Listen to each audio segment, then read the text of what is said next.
years we've been praying and praying for all the requests that come to the General Conference, to its various departments. After 10 years, we said, why don't we add some Bible study? So we started several Bible study groups during lunchtime, lunch hour. Take your lunch, come together, study a book or a great controversy, Steps to Christ, or about the sanctuary, something. And as we are doing, the third is prayer, Bible study, and then comes mission, ministry. So we thought we'll go on a mission trip, and that's how we embarked.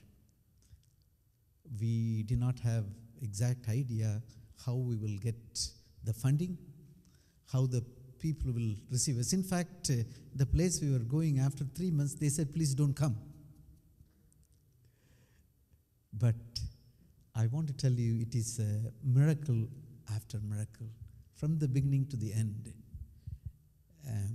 We want to thank this church for partnering with us, for your precious prayers. That's very, very important. Fun is not important because God will provide anyhow. But your partnership, your prayer is very, very, very important. And your support. And several of the musicians tells me that even others who come, that it's a friendly church. And I want to thank you for your love, for your encouragement, for your support. Am I getting a cue from there? Okay. Last year we came here, and I was encouraged by that song, Side by Side We Stand, Waiting God's Command. Carol, I hope we are going to sing that song again today. Yes? Yes. And God miraculously provided many, many things. Miracle number one, Jonathan, who came and sang for you in Tamil last time, he picked up the song from there. He's allergic to many, many, many things. He can't eat rice, he cannot eat chapati, he's allergic to many things, garlic. I don't know how I could give him anything there. But he came there and he managed himself very well, spoke every evening, and God blessed him. We had another member of the team. In fact, when that person joined, she said, sir, I don't know how to preach. I have not even come and offered a prayer. I said, everyone is welcome. Come on board. And the first evening, God nudged her and told her, you better speak. And so she went and studied the guide and preached that evening. First time in her life. Isn't that a miracle?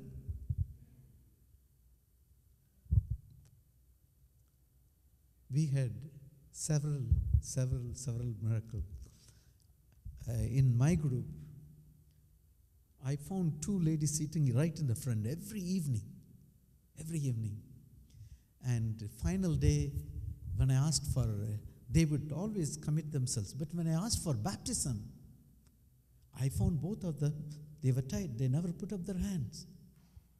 I wanted to talk with them, but right after speaking, people come to you and you pray with them, and they went away. I wanted to visit with them that Friday night, but they said they were tired. I said, next morning I would like to come and see. Sorry, that was Thursday night. So Friday morning, went home and visited with this couple, and the man was very anxious because he had put up his hand. And he was so full of fervor and enthusiasm, but she said, no, don't force me. I was, it's quite discouraging when you see signs of people accepting Jesus, and the last minute they say no.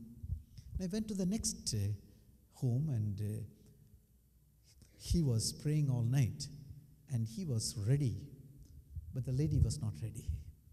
She said, no, I believe in this truth, but I will take some other time. It was Sabbath, and after my preaching called for the baptismal candidates, Strangely, the whole families came, the little ones, and some thought it's going to be, child baptism or something like that. And the charge was given, and we were walking to the baptistry just outside the church. And I went and thanked the First Lady. Thank you for supporting your husband. It's so nice of you. She said, I am going to be baptized. Isn't that a miracle? I said, what made the difference? She said, while you were speaking, God was talking to me. Believe me, I am not a great preacher. But I believe God can change hearts. I went to the next lady and I told her, so kind of you to come with your husband. I know you said you are not going to be baptized, but it's nice for you to support. But she said, I am going to be baptized as well. I don't have any change of clothes. That doesn't matter. I'll just be wet like that. I can go home. Isn't that a miracle? I can keep on telling you miracle after miracle. One more miracle. That's because one of the churches, they said, please don't even come here. So many groups come here. During the past 25 years, we had a lot of groups from USA. We asked for a church. You never build a church. It was exactly around the time we came to this church. And I told them, go ahead and look for a land. We will build a church. I didn't have any money with me. I had no funding. I just told them to look. The day that we landed, the very next day we went and registered that land, paid for that land. And then they began to build. Can you believe around $40,000? They have a beautiful church. And they worshipped in that on December 29, 2012. It just took under 6 months. They are so happy. Praying for a church 25 long years. But God made it possible because of you and people like you. We want to praise God for the many miracles that He is able to perform. Conversion is not our job. Conversion is not our job. Our job is to find people whom God has already converted. Already converted. They say, go on. I can go on. I want to tell you one small testimony before I give the appeal, if they want me to. One day my wife told me, I met this lovely Adventist in a church, and please take me there. I said, what's the name of the church? I don't know. But it's near General Conference. I said, all right. I work there. Why can't I find that? So I went over and began to, go round and round. And sure enough, I found a church.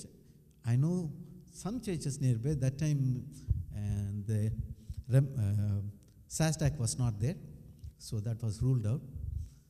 And we went near and found a church where people were going in 9:30. Said, come on, we parked the car and went inside. And we found that it was not an Adventist church. She said, come, let's go out. But the preacher came and he said, come on, today is outreach day. And he gave us 5 points within 5 minutes and said, go out. So we were running to get into the car and find an Adventist church. Just then one lady came and, brother, come, you're my partner. We need to go. My wife is saying, no, she's telling, come. But anyhow, she didn't give us any opportunity. She said, where is your car? And so we went in, I started the car and she sat behind and we followed. Around 40, 50 cars went and we parked near White Oak. And there are apartments and said, come on, let's go. So we went around and knocking doors. Nobody came. Finally, we thought it's good. Let's come out. Just then, we knocked at a door and one lady came, but she said she doesn't know English. And the little boy said she speaks French. And the lady who came with us, she began to talk in French. He said, come in. And she was of faith, not a Christian. I was scared.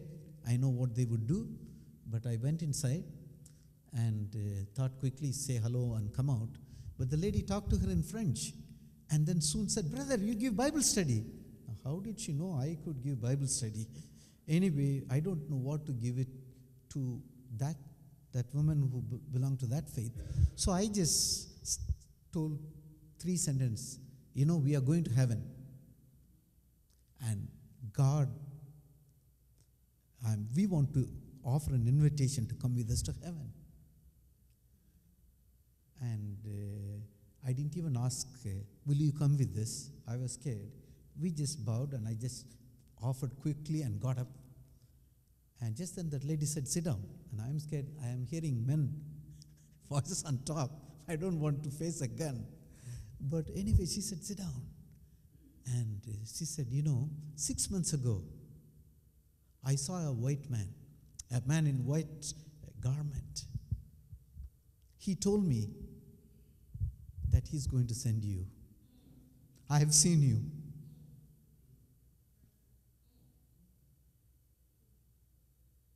I was totally lost. As I said, evangelism is not, God gives us little part. Conversion is not our part. Conversion is to find people whom God has already converted. Prepare the car.